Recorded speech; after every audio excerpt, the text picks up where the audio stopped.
Go. You're back in the Love Zone here with Michael Lovejoy here at the TTS Studios at Urban Bookstore. And with us, we have the hot and up and coming writer, Miss Payne. Ladies and gentlemen, I want you to give it up for Miss Payne. Just put your hands together out there in YouTube land and whatever land you're in. Because I want to give you proper praise and understanding that I love what you do. And I want you to know that you certainly are a lily in the field. And believe you me, we're going to make the best of the situation this afternoon. I got a question to ask you. When I was reading some of your information, you had referenced something about love and loyalty. Yes. And devotion. Yes.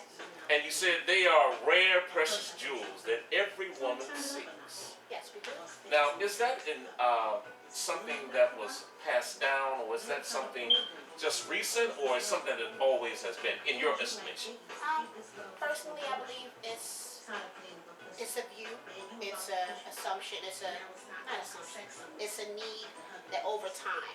It's like you get one, you don't get the other. You get love, you don't get loyalty. You get loyalty, you don't get the sex. It's like if you barter one for the other when you don't have the totality, when you don't get it in its totality. In the totality. Now, let me ask you this. What is love? Love is a partnership. Love is all of the things that you require, not necessarily want. It's your needs. It's that financial, emotional support. It is somebody filling in your blanks. Love is not just sexual, but emotional and spiritual. Somebody adding to what you have. So, does love and loyalty go together? Because you speak a lot about it. It should. However, most of the time, it does not work that way. People betray their lover quicker than they'll betray their friends. Whoa. Have many of you been betrayed before by your lover or your friends? Good question. Let me ask you another question. Okay. Now, this Monaja, did I say it right? No. Monaja. Monaja, I'm sorry, please. Monaja. Okay. Monaja. She's something else. She's beautiful. Can you give me just a slight glimpse of what she's about? Monaja is a very young, naive, romantic. Okay. She believed in love, and she believed the person that she loved would be there to take care of her forever.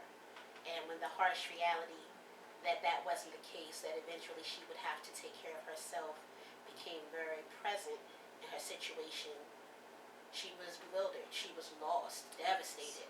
Yes. So to be a strong woman that depended solely on her man for everything, Yes. that rude awakening was devastating. Yes.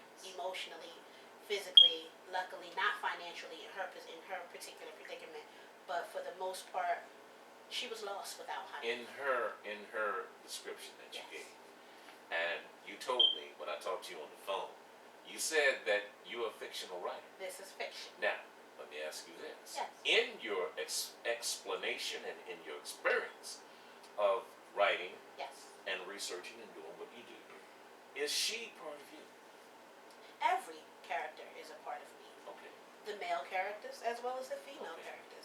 When I am giving you the strip club scene and he's sitting there, that's a lap dance I've gotten.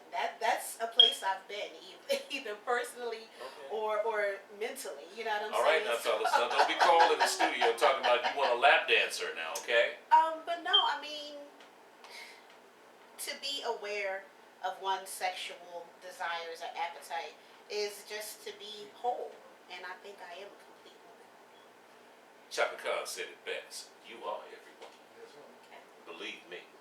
But listen, let me ask you another question. What about Hanif? Hanif, He's another central character in the book. Hanif, Paper Promises and Punishment. yes. Hanif is a bad boy. Hanif is, every girl loves a thug. That is Hanif. Hanif is rough around the edges. Hanif is amazing to fall in love with. He'll take care of you, but he will betray you. You know what I'm saying? And it was like, by the time Monaja realized the gift and the curse, it was too late. The Gift and the Curse.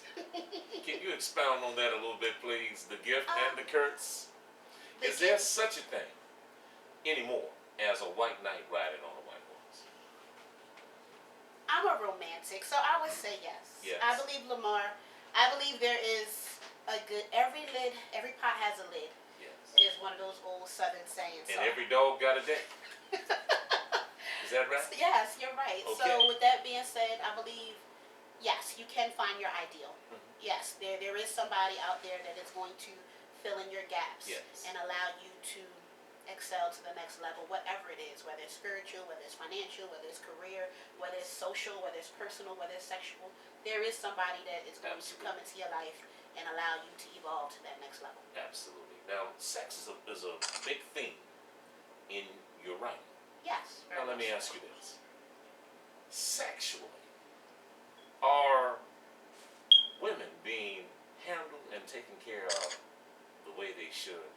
I can't speak for all women. Well, I well, can, well, I can reference this. You can reference that. The toy business is a multi-billion-dollar industry, Yeah, absolutely. and they're not sitting on the shelves and in the drawers. No, not at all. But what I'm saying is this: if there is a great industry of that Yes. and a demand for that, where does a man come in that? Because I'm old-fashioned. You know what I'm saying? I just don't think that we should turn to other means, especially if I'm capable and willing. You know what I'm Well, saying? most men don't take criticism in that department Yes, very well. Absolutely, that's an old They, school value. they, Yes. they believe the job that they've been, well, it was good enough for her, it should be good enough for you. So with that being said, the tutorial, unfortunately, porn plays a big part in men becoming more aware as far as what stimulates a woman and what pleases her. Unfortunately, the Viagra and the this and the Red Bull and all of the things that are needed in order to enhance the longevity Yes, of absolutely, the. yes. Yes. Again, it is hard for a woman to tell a man what she likes. He has to feel as though he found it on his own. Right, right. So again, I've made a discovery. That's what it is. but she probably knew that all along. She just didn't know how to Didn't get know how in to get there. there. Exactly. Exactly. Yes, ma'am. So with that being said, to write erotica, to promote women's liberation and just their needs, verbally, literally, it's a pleasure. It is Now, a pleasure. The inspiration for the book. Can you tell us about the inspiration for the book? The inspiration for the book. I was in a book club, and we were reading a particular book. I'm not going to say any names. And I got to the end of the book, and I felt like she owed me my money back. Like I paid $15 for this. Like she should give me my money back. Oh, she didn't deliver the goods. No. Oh, And okay. the cover was beautiful, and the title was catchy, and I just felt cheated. Yes. And I had never read a book and felt like I could do better. Now, the buying public, would they get satisfied if they bought paper promises and punishment? As a promotional marketing scheme, I offer anybody half of their money back if they get to the last page of my book and they don't want more. Is that right? Yes, that is right. Well, we'll take that and run with it. I'm going to tell you, we'll be back after the pause for the cause. We'll see you in 2 and 2.